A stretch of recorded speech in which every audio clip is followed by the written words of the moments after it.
Hello once again, YouTube, and thank you for tuning in once again, subscribers. And this video, I wanted to talk about a slept on situation that happened. This is the article, or it's going to be about Tony Dungy, the 2006 NFL Indianapolis Colts Super Bowl champion head coach. And folks, we have to understand that nothing in this world comes without a price, especially high caliber people like this. And yes, oh yes, even the so-called Christian Tony Dungy is a part of the Illuminati. Folks, you don't get that high and get those positions without being in the organization. You just don't. And I'm going to tell you, I don't believe that his son's quote unquote suicide was a suicide at all. I believe it was a planned sacrifice for him winning the 2006 NFL championship. And he was also, you got to understand, he was also the first so-called African American to win a Super Bowl. So that in itself is significant, especially to the Illuminati. So you're going to have to give up something precious to you to win that. And you got to understand, guys like this who are sworn in, guys who have been in fraternities and stuff coming up, they're already prepped and indoctrinated for this. So you've got to understand, think about his mindset. Well, if I give up my son, I'll go in history as the first African American coach who ever won a Super Bowl. So people with mindsets like this, they're always thinking about the greater good, sacrificing something for the greater good. And trust me, this guy is no exception to the rule. I don't care how so-called saved that he claims that he is, how much he smiles, all that is a front, man. I done met some of the most crookedest, wickedest people come out of the so-called church. And no, I don't believe that his son was just, miraculously, killed. Just all of a sudden he went from a happy-go-lucky person to somebody who just popped pills and died in a hotel. Now, this article right here by the Daily News, this is going back in the archives. This was Sunday, January 1st, 2006. And, and the reason why I'm going backwards because people slept on this. When I first heard about his son dying in a Tampa hotel after he won the Super Bowl, that bothered me. Now, a lot of people, and I don't want to get deep into this. If you're familiar with the Mandela effect, I remember this happening after Tony Dungy won the Super Bowl, his son passing away, not too long after this. Now, according to this article, this is Sunday, January the 1st, 2006, and Tony Dungy winning the Super Bowl in 2007, in February, which is still the same year. It just kind of overlaps, but that's just how the Super Bowl does. It'll bleed into the next year in February. But this always bothered me when this happened. I said, and the first thing that hit me was, I said, he sacrificed his son. But nobody ever talked about it because everybody got lost in the fact that he was the first so-called African American who won the Super Bowl. So this was a big thing to the black community. And you got to understand, these so-called leaders of ours and role models of ours who are hooked into this secret societies, they're monsters behind the scene. They don't have any moral compass. You would think they do, but they don't. And something like this comes with a great price. And we all should know by now that the NFL is no different than the WWE Wrestling Federation. These things are staged. Whoever places the best, the most money and gains the win, the games can be manipulated in that person's favor. Money talks. Just like this Super Bowl that just passed, it was funny. It looked staged. The one before that, the year before that, with the Carolina Panthers and Cam Newton, that looked funny. Come on, folks. I mean, it's it started bothering me a while, maybe 5 or 6 years, when I started noticing certain patterns in the NFL. People dropping passes and quarterbacks throwing interception that just, I'm like, come on, man. You threw it right to the other person. So I'm going to read a little bit of this article. And I'm not going to read it all. I'm trying to get to the meat of it. Like right here, it says, friends of Tony Dungy's son remain confounded by his apparent suicide following day, not to mention devastated. Antone Anderson, James, Coach Dungy's son's girlfriend, who discovered his body in his Hillsborough Community College campus apartment on December the 22nd, according to the Hillsborough County Sheriff's Office, teared up immediately Thursday during a brief telephone interview. Everyone misunderstands him, she said. He's the most fun-loving person I've ever known, but yet now he's dead from an apparent suicide. But even those who knew him don't seem to understand what happened on December 22nd. Now, this is right before the Super Bowl, y'all. This happened right before the Super Bowl. This sacrifice was made right before it, in December 22nd, 2016. And the Super Bowl is right after that, after the New Year. So this is the night of October the 21st was when Dungy suffered a drug overdose. He said he had taken several pills of hydrocodone and naproxen. So why would he do that? Why would all of a sudden he be a pill popper? According to the police report, then called 911 on the 911 recording, which authorities released Friday, Dungy appeared to indicate that he was depressed. Asked initially by the dispatch operator what the emergency was, he said, I was being stupid and took about 15 pills. So now he changes his mind and took too many pills.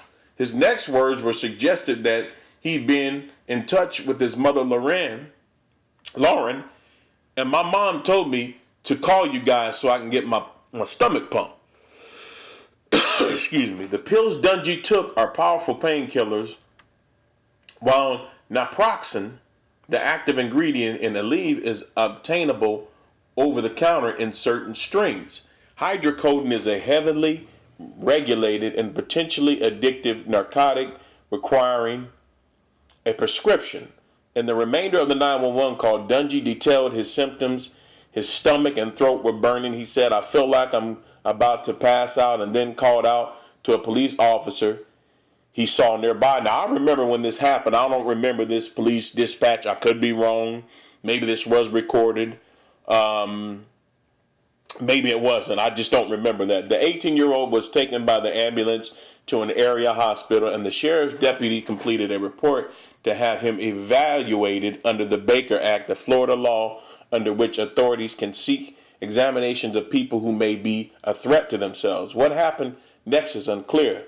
The deputy who wrote the report didn't return a phone call from the Daily News, and according to people in the department, they weren't commenting. It is possible for a mentally unstable person to be held in custody. Just cause must be shown. Just cause must be shown. However, the depression doesn't necessarily qualify. The 1971 Baker Act curbs the state's ability to hold individuals involuntarily. After being told by the dispatcher that help was coming, Dungy said on the recording, "All right, I appreciate it." Whatever happened that night, Dungy apparently didn't say much about it to his friends. He didn't mention it to me, says Quentin Eldridge, an ex-high school teammate. Dungy and Eldridge had known each other since middle school. Eldridge says they talked a lot, and the last time being 2 days before Dungy's death, he asked how work was going. Eldridge says, well, we were talking about hanging out soon, stuff like that. I told him I'd call him back when I got off work. So I don't understand why he's depressed. He got to go back to his home where he wanted to live. So it's not adding up to me. By all accounts, the 6'7" Dungy was a respectful, gregarious, outgoing young man. When the family moved to Indianapolis, where his father coached the Colts, during his senior year, he initially didn't want to go. His football coach says when he moved back to Tampa, Dungy did so in part so he could be with his friends. That's what I'm understanding. Why would you be depressed when you got to go back to the place where you wanted to be? The apartment complex in which he lived, the campus lounge in the nearby suburb, and Lutz is a popular weekend spot for students at the University of South Florida. And I heard about that place. I don't think somebody's going to commit suicide in a place like that with all them women there.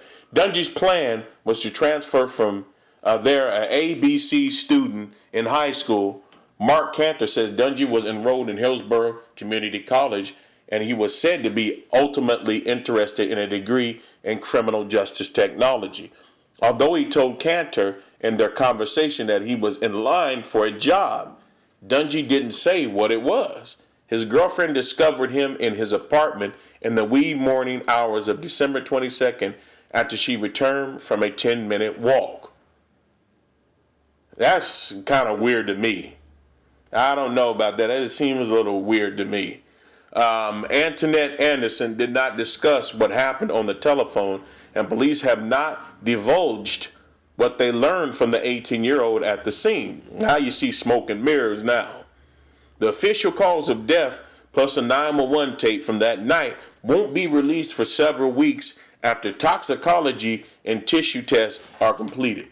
Dungy sounded excited about his relationship with Anderson in the conversation with friends, though just said that she was a real cool girl. Eldridge says that she was real nice and she liked him and that I should meet her despite his many friends, the apparent direction he received from his family, and the ease he had around people, including adults. Dungy had a personal page on MySpace.com that was quite stark, according to the local reports.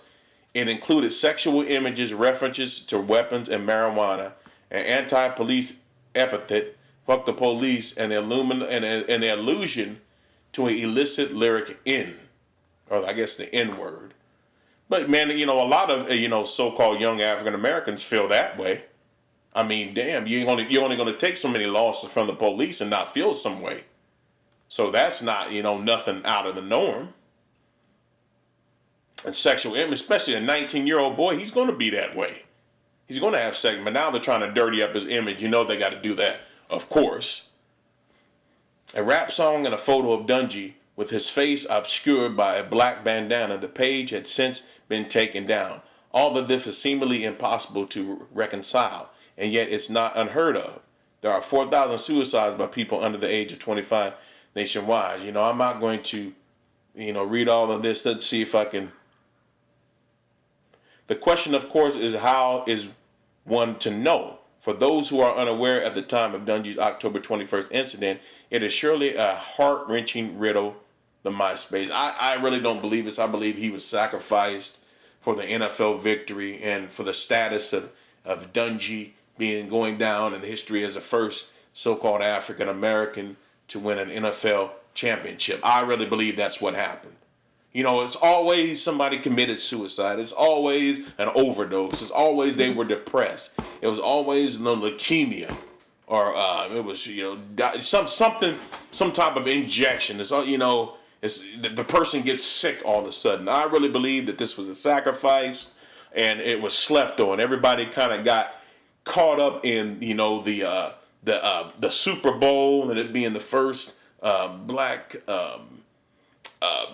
winning NFL coach and the first African American to complete a feat like this. So everybody got caught up in the hoopla and didn't really realize what happened, the undertones of this. It was missed. And so I didn't forget, the Most High allowed me to remember this. And so I'm doing this for, James Dungy, a voice for the voiceless. I really believe this young man was sacrificed. And just because somebody says they're a Christian, that don't mean squat. And so with that being said, I'm out.